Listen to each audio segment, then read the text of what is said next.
விலைவாசி உயர்வு, ரயில் கட்டணம் மற்றும் பெட்ரோல் விலை உயர்வு உள்ளிட்ட பல்வேறு பிரச்சினைகளை எழுப்பி காங்கிரஸ் உள்ளிட்ட எதிர்க்கட்சிகள் அமளியில் ஈடுபட்டதால் பட்ஜெட் கூட்டத்தொடரின் முதல் நாளே லோக்சபா அலுவல்கள் நாள் முழுக்க முடங்கின.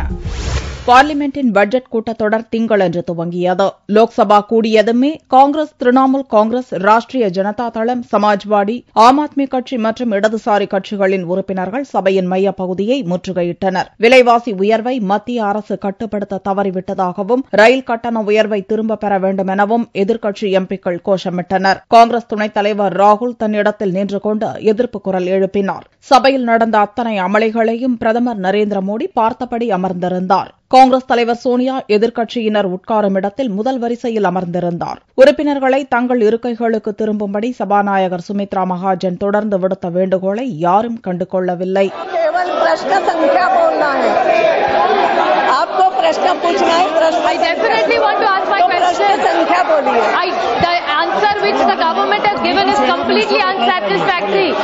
It is a very bureaucratic answer which he has given us, which we are not satisfied with. The House stands adjourned to meet again at 12.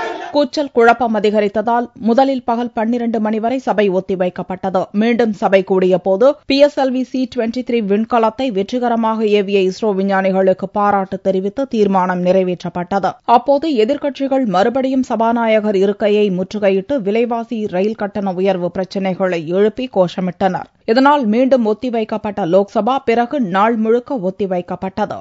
ராஜ்யசபாவிலும் விலைவாசி பிரச்சினையை எதிர்க்கட்சி உறுப்பினர்கள் எழுப்பினர். மத்திய நிதி மற்றும் ராணுவ அமைச்சர் அருண்ஜேட்லி கேள்வி நேரத்தை ரத்து செய்துவிட்டு விலைவாசி பிரச்சினை குறித்து விவாதம் நடத்த அரசு தயாராக இருப்பதாக கூறினார். இதையடுத்து ராஜ்யசபாவில் விவாதம் துவங்கியதும் காங்கிரஸ் MP குலாம் நபி ஆசாத் பேசினார். விலைவாசியை குறைப்போம் என்று உறுதியளித்து ஆட்சியை பிடித்த பாரதிய ஜனதா ரயில் கட்டண உயர்வைத்தான் மக்களுக்கு பரிசாக அளித்திருப்பதாக குலாம் நபி ஆசாத் குற்றம் சாட்டினார். பகுஜன் சமாஜ் கட்சி தலைவர் மாயாவதி பேசுகையில், தொழிலதிபர்களுக்கு சாதகமான கட்சியான பாரதிய ஜனதாவுக்கு விவசாயிகள், ஏழைகளின் நலனில் அக்கறை இல்லை என்றார். இவர்களைத் தொடர்ந்து பல கட்சிகளின் உறுப்பினர்களும் தங்களது வாதத்தை முன்வைத்தனர். முன்னதாக ஆந்திரா, கர்நாடகா, ஒடிசா, உத்தரப்பிரதேசம், பீகார் போன்ற மாநிலங்களில் அண்மையில் நடந்த ராஜ்யசபா தேர்தல்கள் மூலம் எம்பிக்களாக தேர்வு பெற்ற மத்திய அமைச்சர்கள் பிரகாஷ் ஜவடேகர், நிர்மலா சீதாராமன் மற்றும் ஐக்கிய ஜனதா தள தலைவர் சரத் யாதவ், தமிழகத்தின் நவநீத கிருஷ்ணன் உள்ளிட்டோர் ராஜ்யசபாவில் பொறுப்பேற்றுக் கொண்டனர்.